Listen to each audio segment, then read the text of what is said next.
Mheshimiwa Naibu Spika, serikali imeendelea na ujenzi wa zahanati katika vijiji na mitaa inayokidhi vigezo ili kusogeza huduma za afya msingi karibu na wananchi.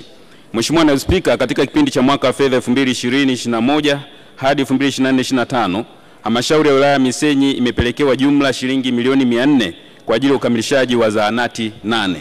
Mheshimiwa Naibu Spika, kutokana na mwongozo wa serikali wa ujenzi wa vituo vya kutolea huduma za afya ngazi ya msingi unaoelekeza ujenzi wa zahanati kwenye ngazi ya kijiji, aidha Kakoni ni miongoni mwa vitongoji katika kijiji cha Kitobo ambacho tayari kina zahanati.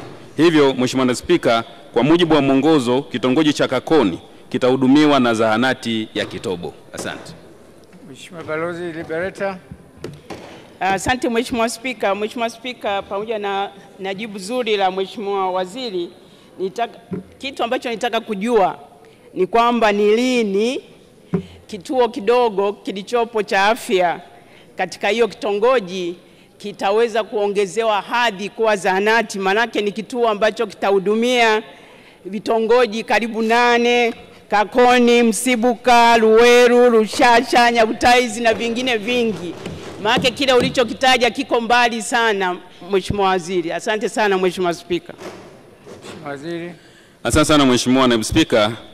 Mheshimiwa Naibu Spika, kwa mujibu wa sera ya huduma za afya msingi, ujenzi wa zahanati unafanyika kwenye kijiji kinachokidhi vigezo, lakini pia kwenye mitaa ambayo inakidhi vigezo. Na kwa hivyo, kwa sababu tayari katika kijiji hiki cha Kakoni katika kijiji hiki cha Kitobo tayari kuna zahanati, naomba tu nitumie nafasi hii tu kumhakikishia Mheshimiwa mbunge kwamba tutaendelea kufanya tathmini kuona umbali wa kitongoji hicho cha Kakoni ambacho kiko ndani ya kijiji cha Kitobo, na ikiwa kutakuwa na ulazima wa kujenga zahanati basi tutawasiliana na halmashauri ili taratibu zianze. Lakini kwa sasa kwa mujibu wa sera kitongoji hicho kitapata huduma ndani ya kijiji cha Kitobo. Asante. Mheshimiwa Maleko. Nashukuru Mheshimiwa Naibu Spika. Je, ni lini serikali itajenga wodi ya mama na mtoto katika zahanati ya Fumvuhu iliyoko kwenye kata ya Old Moshi Mashariki, kwa sababu iliyoko kwa sasa haikidhi vigezo? Mheshimiwa Waziri. Asante sana Mheshimiwa Naibu Spika.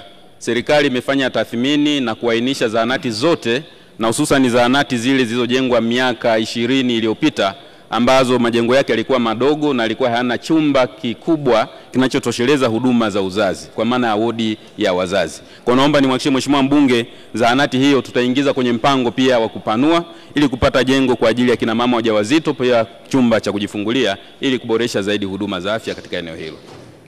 Aida. Mheshimiwa Naibu Spika, nakushukuru. Kijiji cha Runyala, Kanazi na Kakoma viko mbali na hospitali ya wilaya na hawana vituo vya afya, na wameshaanza jitihada za kujenga zahanati. Ni mkakati upi wa serikali wa kupeleka fedha ili kuweza kujenga zahanati hizo? Mheshimiwa Waziri. Asante sana Mheshimiwa Naibu Spika.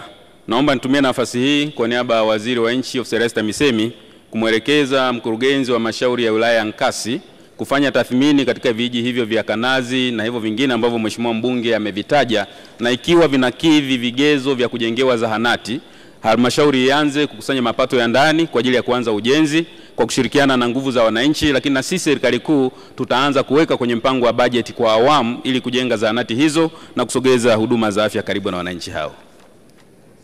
Mheshimiwa Kakoso. Asante Mheshimiwa Naibu Spika kunipa nafasi ya kuuliza swali dogo la nyongeza.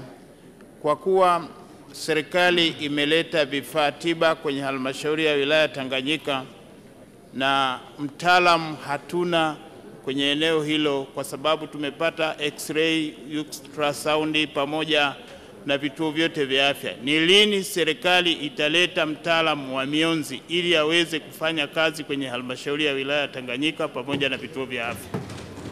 Mheshimiwa Waziri. Asante sana Mheshimiwa Naibu Spika. Ni kweli kwamba serikali hii ya awamu ya 6 inayoongozwa na Mheshimiwa Dr. Samia Suluhu Hassan imeweka kipaumbele cha hali ya juu sana katika kuboresha upatikanaji wa vifaa tiba vya kisasa katika zahanati na hospitali zetu zote za halmashauri pamoja na zahanati. Na ni kweli kwamba halmashauri ya Tanganyika imepata vifaa tiba vya kutosha ikiwemo digital x-ray. Nimhakikishie tu Mheshimiwa mbunge kwamba serikali kwa kushirikiana na wadau, lakini ofisi ya Rais TAMISEMI na Wizara ya Afya tumeanzisha programu maalum ya mafunzo ya muda mfupi ya wataalamu wa x-ray pamoja na ultrasound, na mara watakapokuwa wamehitimu tutawapeleka kwenye vituo vyetu vyote vyenye upungufu kikiwemo kituo cha afya katika halmashauri hiyo ya Tanganyika. Asante. Waheshimiwa, kwenye swali la kwanza, la pili, la tatu na maswali ya nyongeza 18 ya wabunge kwa maandishi, niwahakikishie kuwa hoja zenu zote zitatimizwa na serikali mpaka mwezi wa 6 huu. Asanteni sana. Tunaendelea. Waheshimiwa, Mheshimiwa Ali Juma Makoa.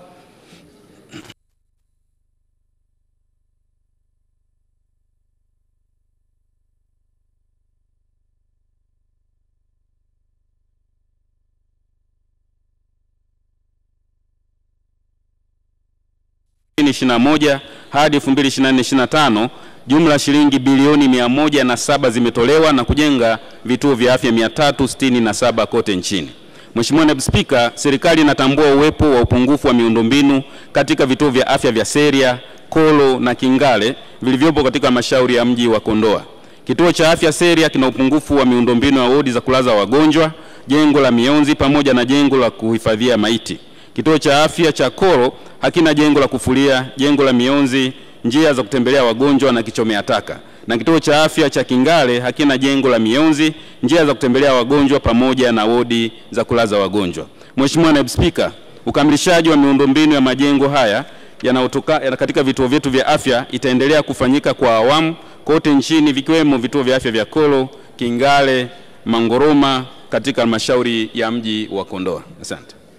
Mheshimiwa Makoa. Nakushukuru Mheshimiwa Naibu Spika, na nashukuru kwa majibu ya serikali. Sasa kwa kuwa miundombinu hii ni muhimu sana na wanapokosa wagonjwa miundombinu hii wanalazimika kuletwa hospitali ya wilaya kwa tabu sana, na kwa sababu vituo vyote vya afya havina ambulance, serikali inasemaje kuhusu kutupa ambulance kwa ajili ya kuhudumia vituo hivi ili wakati tukisubiria hizo fedha za kukamilisha miundombinu? Swali la pili, niliomba kituo cha afya kile cha jimbo cha kimkakati kujengwa Kondoa mjini. Ni lini serikali itatuletea fedha hizi kwa ajili ya kuanza ujenzi wa kituo hicho cha afya? Asante sana Mheshimiwa Naibu Spika. Kwanza nimhakikishie Mheshimiwa mbunge kwamba vituo hivi vya afya ambavyo amewasilisha yeye mwenyewe Sir TAMISEMI ambavyo vina upungufu wa miundombinu hii tayari tumeanza kuviweka kwenye mpango kwa ajili ya kukamilisha miundombinu hiyo kwa awamu. Lakini nitumie nafasi hii kumwelekeza na kumsisitiza mkurugenzi wa halmashauri ya mji wa Kondoa. Kuna baadhi ya miundombinu, kwa mfano walkway, ziko ndani ya uwezo wa mapato ya ndani ya halmashauri. Kwa hiyo wahakikishe kwenye bajeti zao za ndani wanatenga fedha kwa ajili ya kujenga walkway kwa ajili ya kutembelea wagonjwa, wakati serikali kuu ikiandaa fedha kwa ajili ya kwenda kujenga miundombinu hii ambayo inahitaji gharama kubwa zaidi.